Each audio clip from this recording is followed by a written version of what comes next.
뭉치면 살고 흩어지면 죽는다. 윤석열 정권이라는 거대한 산을 넘기 위해 우리는 이념과 계파를 뛰어넘어 하나로 뭉쳤습니다. 그런데 참 아이러니하죠? 그 큰 불을 끄고 나니 민주당 내부에서는 소름 돋는 내전이 시작되었습니다. 우리가 알던 전통 진보 민주진영은 어느새 뒷전으로 밀려나고 있고 그 자리를 이른바 뉴 이재명이라는 신흥 권력들이 호시탐탐 노리고 있죠. 도대체 이들은 어떻게 그 견고했던 전통 진보의 아성을 허물고 있는 걸까요? 오늘 영상에서는 이 소수 세력이 당을 장악하기 위해 쓰고 있는 아주 치밀하고 끔찍한 갈라치기의 완벽한 공식을 파헤쳐봅니다. 이들의 갈라치기 공식, 그 첫 번째 단계는 바로 명패 훔치기입니다. 먼저 오해를 풀어야 할 것이 있습니다. 뉴 이재명이라는 이름 자체는 중도와 보수층까지 끌어안으려는 긍정적인 외연 확장의 결과물입니다. 그리고 가장 중요한 팩트는 정작 이재명 대통령 본인은 이 세력의 진흙탕 싸움과는 철저히 논외의 인물이라는 점입니다. 하지만 문제는 뉴 이재명이라는 그럴듯한 포장지 뒤에 숨은 사람들입니다. 이들은 자신들의 사적 이익과 권력을 챙기기 위해 명분이 필요했고, 그래서 친명이라는 간판을 방패막이 삼아 앵무새처럼 외치기 시작한 겁니다. 간판을 달았으니 이제 본인들의 털을 넓혀야겠죠? 여기서 2단계 공식이 발동하는데 바로 기존 지지층을 찢어버리는 끔찍한 갈라치기입니다. 자신들의 파이를 키우려면 기존 주류를 몰아내야 합니다. 그래서 이들은 전통 진보 스피커들을 향해 반명이라는 딱지를 붙이기 시작하죠. 여러분, 최근 상황을 보십시오. 민주당 정청래 당대표는 권리 당원들에게 압도적 지지를 받고 있지만 왜 갑자기 친명과 친청으로 나뉘어 정청래는 비명이다라는 프레임이 자꾸 생성되는 것일까요? 누구보다 이재명 대통령을 지지했던 유시민 작가가 왜 하루아침에 반명 프레임에 갇혀 뉴 이재명 세력들은 본인들의 이익만 챙긴다며 씁쓸한 일침을 날려야 했을까요? 중도층, 보수층 여기저기서 이재명을 지지하는 시대에 정청래, 조국, 유시민 같은 사람들이 반명으로 몰리는 이유가 뭘까요? 이 모든 게 바로 기존 지지층을 분열시키려는 완벽하게 계산된 갈라치기 공식이기 때문이죠. 그래서 지금 어떤 일이 일어나고 있나요? 그들은 체급이 높은 상대를 대상으로 갈라치기를 해야 비판의 여론이 강하게 일어나니 단톡방까지 만들어서 온갖 유튜브에 조국, 정청래, 유시민을 향한 비판의 덧글 공세가 무지성으로 일어나고 있는 겁니다.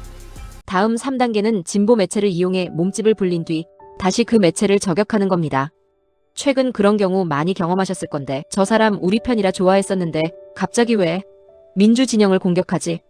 가장 상징적인 예가 바로 이현주 의원입니다. 그녀는 매불쇼라는 거대한 진보 스피커의 힘을 빌려 대중의 호감을 얻었고 국회에 재입성했습니다. 하지만 배지를 달고 뉴 이재명의 실세가 된 지금은 어떻습니까? 과거 보수 시절의 행적들이 수면 위로 떠오르는 상황 속에서도 그녀는 이제 오히려 전통 진보 스피커들을 향해 선민주의라며 날을 세우고 있죠. 대표적으로 이러한 상황에 대해 최강욱 전 의원이 했던 말이 있는데, 일단 먼저 영상 한번 보고 오시죠.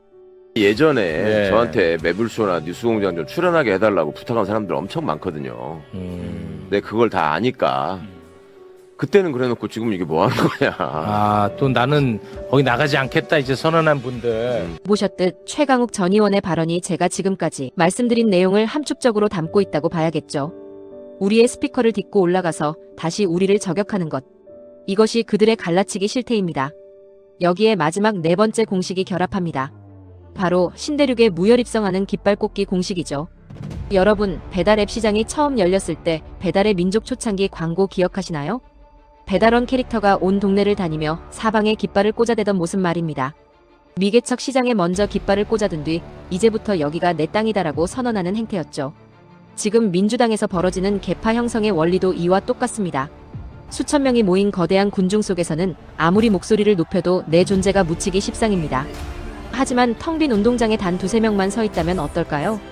아주 작은 소리로 속삭여도 내 목소리가 온전히 전달되며 주인공이 될 수 있습니다. 최근 수많은 신흥 유튜브 채널들과 정치인들이 너도 나도 뉴 이재명을 부르짖으며 오랫동안 진영을 지켜온 전통 진보를 향해 맹렬한 비판을 쏟아내는 진짜 이유가 바로 여기에 있는 것이죠. 이미 견고하게 다져진 전통 진보 시장에서는 자신들이 설 자리가 없으니 뉴 이재명이라는 완전히 새로운 미개척 시장을 찾아 나선 겁니다. 그곳에서 중도나 보수층 같은 새로운 유입 인원들을 발 빠르게 선점해 본인들의 확고한 콘크리트 지지층으로 만들려는 전략이죠. 그리고 그 지지층은 과거에는 전혀 누려보지 못했던 본인들만의 강력한 사적 팬덤과 정치적 지분으로 이어지게 됩니다. 여러분, 유시민의 논리, 김어준의 파급력, 그리고 시대의 무게를 혼자 짊어졌던 노무현 대통령 등은 결코 하루아침에 뚝딱 만들어진 것이 아닙니다. 이재명이라는 거대한 우산 아래에 숨어 얄팍한 갈라치기로 당의 뿌리를 흔드는 이 세력들. 우리는 언제까지 뭉치면 살고 불 끄면 흩어지는 짓을 반복해야 할까요? 진보의 본질을 지키기 위해서는 맹목적인 지지가 아니라 뼈아픈 견제가 필요한 시점입니다. 여러분이 생각하시는 지금 민주당의 진짜 위기는 무엇인가요? 여러분의 날카로운 의견을 댓글로 남겨주시기 바랍니다.